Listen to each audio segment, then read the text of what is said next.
Hey, how are you? I'm Brighton.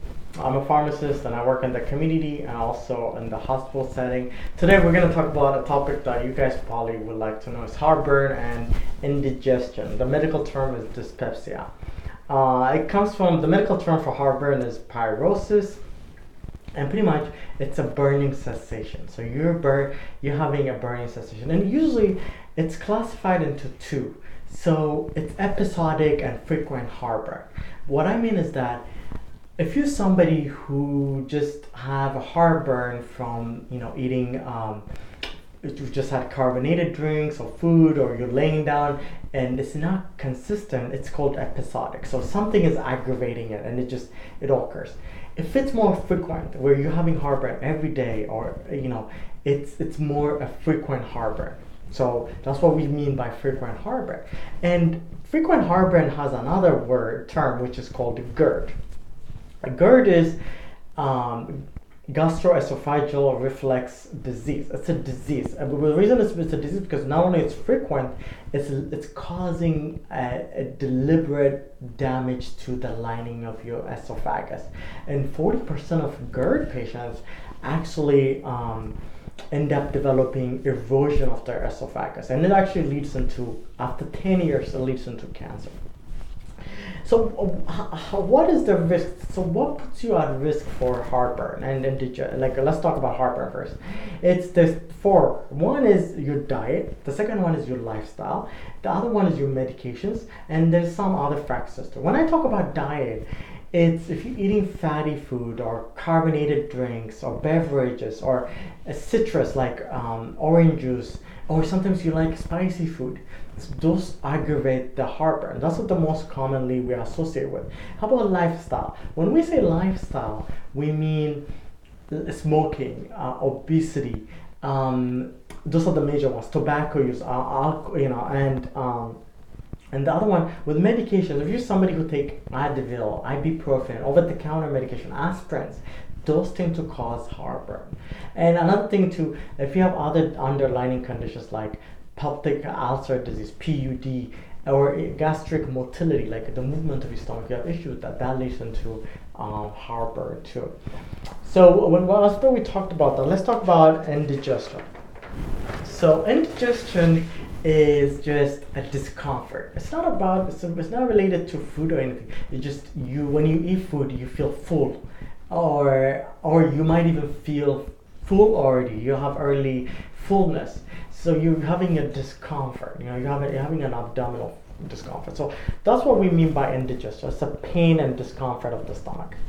So how do you treat it? Before we get into that, we want to talk about lifestyle modification, like things you can do that you don't need to use medications first, which I want you to try first.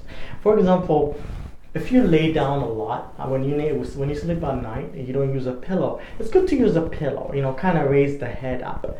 And the other thing to do is to kind of minimize caffeinated drinks, beverages, and also if you're smoking, to cut down your smoking, and also cutting down if you're eating spicy food, maybe do something that is reasonable to your symptoms. And also if you're eating a meal, have 3 to 4 balanced meals. That always helps. Don't eat a lot of food at once where it adds pressure into that acid. And do not lay down 2 to 3 hours after eating. At least wait 3 hours. Do not just lay down right away. Wait at least 2 to 3 hours. And the other thing too, if you really don't know what's causing your heartburn, and you just don't know and you can't figure it out, get a diary and write down whenever you're feeling that burning sensation. Document that heartburn and kind of see where this thing is going, and what you might have a very interesting response. So with that, we will talk about heartburn therapeutics. What medications do we use? Before I do that, I want to tell you what's the difference between heartburn and heart attack feels like. How do you know if you have a heartburn versus heart attack? Well, heartburn is just a burning sensation. If you're having a heart attack, not only are you having a burning sensation, you are running out of breath. You can't breathe. You can't breathe. You can't breathe. So there's that shortness of breath. You're having a shortness of breath too. The symptoms of heartburn, heart attack is radiating into your jaws and your neck and your, so that's how you know it's tightening up. Everything is kind of tightening up. That's how you know that you're having a heart attack. And also antacids. So let's get into treatment. So let's get into the antacids. It's Tums, Malox. You've seen it. It's over the counter. They work really fast. Well, they work within 5 minutes. They last 30 minutes. So they're good if you for the holiday or if you're just having mild heartburn. They do make you constipated, a little diarrhea, sometimes gassy. If you do Tums, it makes you gassy and bulging a lot. So, but that's the side of it. And they work, the way they work is if there's an acid in your stomach, they just neutralize it. They're all salts. Antacid, as the name means, they just neutralize the acid. But if you're somebody who's having more than mild pain and you want it to last longer, the medication to work longer, you go with this medication. It's called H2RA. We call them H2RA, but they're antihistamines. So histamine is a messenger, and the message is to release more acid. That's the last thing you want. You don't want the message that says release more acid. So this one's going and block that message. And here's an example. You've all seen Zantac. That's one medication. You don't want to take this regularly. You want to take it, at least for two days at most. And it works for 30 to 45 minutes, and it gives you a 10-hour result. And the other one is the PPI. What we mean by PPI is the proton pump inhibitors, meaning they inhibit the pump that releases acid. They just block it like that. That's it. And here's two examples that you guys know: Nexium and Prilosec.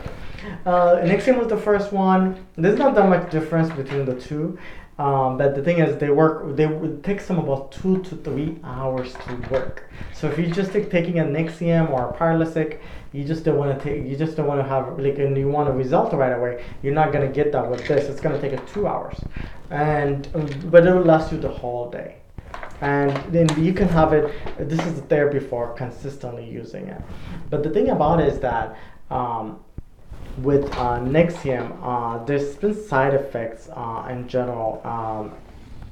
So the side effects are, it might lead to infection. This too might lead into infection. If you're 50-year-old and above and you've been using this for more than a year, it causes you fracture. There's a tendency, so you might want to talk to your doctor about, what's your risk of fractures. And I did an episode on osteoporosis, so you can look at the osteoporosis. You might if you already have osteoporosis and you're taking this, it might increase your chance of fracture. So that's something to consider. And something about Zantac recently. So if you're on Zantac, and there's been a lot of talk about Zantac causes cancer, then you might want to switch into this too. Because if this one causes cancer, there's still this. And you just take this once a day. You want to take it in the morning before meal, and you should be fine. And there you can find out what's counter. So you can ask your doctor to switch into that. And so that's pretty much covers heartburn and indigestion. The medications are the same.